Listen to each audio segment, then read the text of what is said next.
शेतकरी मित्रांनो, पिकासाठी एकूण 17 अन्नद्रव्यांची गरज असते. त्याचे 3 प्रकार पडतात. 1 मुख्य अन्नद्रव्य, 2 दुय्यम अन्नद्रव्य आणि 3 सूक्ष्म अन्नद्रव्य.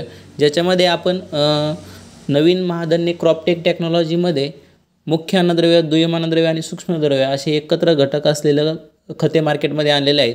आता मार्केटमध्ये सुरुवातीला त्यांचं 10-26-26 जे होतं, ज्याच्यामध्ये 10% नत्र, 26% स्फुरद आणि 26% पालाश येत होता. त्याच्यातच त्यांनी 2 अजून नवीन खतं जे आणलेले आहेत, 9-24-24, 8-21-21. शेतकऱ्यांमध्ये संभ्रम निर्माण होत आहेत की दोन्हीपैकी कोणते वापरावेत. तर शेतकरी मित्रांनो, 10-26-26 या खताकडे जर तुम्ही पाहिलं तर याच्यामध्ये 3च घटक त्या ठिकाणी आहेत, म्हणजे नत्र, स्फुरद, पालाश हे मुख्य अन्नद्रव्य त्याच्यामध्ये आहेत.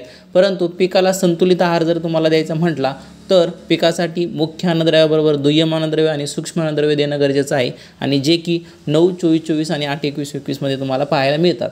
आता 9-24-24 म्हणजे 9% नत्र, 24% स्फुरद, 24% पालाश असे हे मुख्य अन्नद्रव्य आहेत. आणि अजून सूक्ष्म अन्नद्रव्य देखील त्याच्यामध्ये दिलेले आहेत. तुम्ही फोटोमध्ये पाहू शकता कोणकोणते आहेत, किंवा डिस्क्रिप्शन बॉक्समध्ये डिटेल त्याच्याबद्दल दिलेलं आहे. परंतु 10-26-26 आणि 9-24-24 मध्ये दोन्हीमध्ये बेस्ट कोणतं आहे हे जर आपण ठरवलं तर नक्कीच 9-24-24 आणि 8-21-21 हे जे नवीन आलेले खत आहेत त्याच्यामध्ये मुख्य अन्नद्रव्य, दुय्यम अन्नद्रव्य आणि सूक्ष्म अन्नद्रव्य असे तीनही प्रकारचे खतं असल्यामुळे हे खत तुमच्या पिकासाठी बेस्ट ठरणार आहे. नक्कीच तुम्ही याचा वापर पिकासाठी करू शकता.